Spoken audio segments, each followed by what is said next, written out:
اخلاق و کردار ایسے ہمارے کہ غیر مسلم بھی ہماری برائیاں بیان کر رہے ہیں کہ مسلمان تو ایسے ہوتے تھے جن کے اخلاق کو دیکھ کر لوگ مسلمان ہوتے تھے۔ ہماری تجارتیں دیکھیں کیسی ہماری تجارتیں، ایک دوسرے کو دھوکہ دینا یہ ہماری تجارتوں کے بڑھانے کا سبب بنتا ہے۔ انہیں بولتا کیسا ٹھگایا معلوم، انہیں ایک بولتا میں کیسا ٹھگایا معلوم۔ یہ آپس میں ٹھگانے کا جو ہے معاملہ، دھوکہ دینے کا معاملہ ہمارے مسلمانوں کے اندر تجارت میں حد سے زیادہ بڑھ گیا۔ حالانکہ سرکار دو عالم صلی اللہ علیہ وسلم نے فرمایا کہ سب بہترین تاجر دو تجارت کرنے والا اپنے امانت داری کے ساتھ تجارت کرتا ہو، صحیح بول کر تجارت کرتا ہو۔ اللہ کے رسول صلی اللہ علیہ وسلم نے فرمایا قیامت میں اللہ تبارک و تعالی اس بندے کو نبیوں کے ساتھ اللہ قیامت میں اٹھائیں گے۔ اس کو کس کے ساتھ اٹھائیں گے؟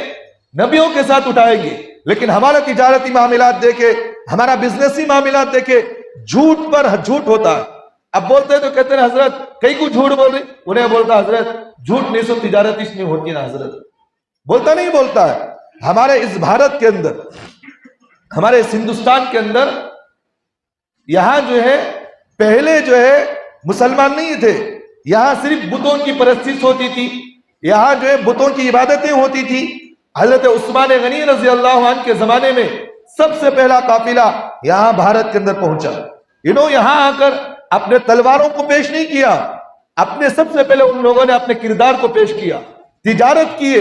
ان کی تجارت کو دیکھ کر، ان کے معاملات کو دیکھ کر، ایک دوسرے کے اندر جو ہے ہمدردی کا مزاج کو دیکھ کر محبتیں بڑھی۔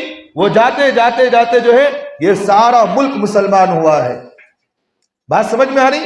ہمارے صحابہ نے یہاں آ کر تلواروں سے جنگ نہیں لڑی، اسلام جو تلوار سے نہیں پہلایا۔ یہاں حضرات صحابہ نے سب سے پہلے تجارت کے ذریعے سے اپنے اخلاق کو پیش کیے، تجارت کے ذریعے سے اپنے معاملات کو پیش کیے۔ اس لیے اللہ تبارک و تعالیٰ نے قرآن مجید میں فرمایا وَيْلٌ لِّلْمُطَفِّفِينَ الَّذِينَ إِذَا اكْتَالُوا عَلَى النَّاسِ يَسْتَوْفُونَ وَإِذَا كَالُوهُمْ أَوْ وَزَنُوهُمْ يُخْسِرُونَ۔ اللہ تعالیٰ فرماتے ہیں وَيْلٌ لِّلْمُطَفِّفِينَ، ہلاکتی ہو، بربادی ہو اس بندے کے لیے، اس انسان کے لیے جو تجارت کے اندر دھوکہ دیتا ہو۔ جب لینے کا معاملہ آتا تو برابر لیتا، جب دینے کا معاملہ آتا تو کم کر دیتا ہو۔ کر رہے کہ نہیں مسلمان ہمارے؟ یہ تجارت کے معاملے میں اللہ کے رسول صلی اللہ علیہ وسلم نے جو اخلاق، جو کردار ہمیں سکھائے، ہمیں ان چیزوں کو بھی سیکھنا چاہیے۔